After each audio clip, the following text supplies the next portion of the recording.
बॉलीवुड अदाकारा डेज़ी शाह को हाल ही में मुंबई में देखा गया, जहां वो अपनी स्पोर्टी जिम लुक की वजह से तवज्जो का मरकज बन गईं।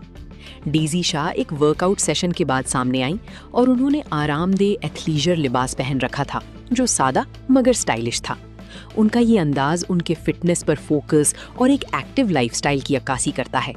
कम से कम एक्सेसरीज और नेचुरल लुक ने उनके स्टाइल को मजीद दिलकश बना दिया, जो उस वक्त सेलिब्रिटीज में मकबूल फंक्शनल फैशन ट्रेंड से मुताबिकत रखता है। अदाकारा बांद्रा में जिम से बाहर निकलते हुए पुरएतमाद और पुरसुकून दिखाई दी। इस दौरान उन्होंने पापाराजी से खुश इखलाकी के साथ बातचीत की, मुख्तसर गुफ्तगू की और तस्वीर के लिए पोज भी दिया। उनका दोस्ताना रवैया सोशल मीडिया पर तेजी से वायरल हो गया।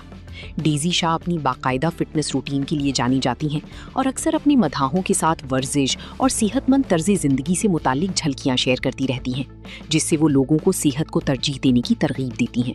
डेज़ी शाह की ये हालिया झलक एक बार फिर साबित करती है कि एथलीजर फैशन सेलिब्रिटी स्टाइल में तेजी से मकबूल हो रहा है, जहां आराम और स्टाइल का बेहतरीन इम्तजाज देखने को मिलता है।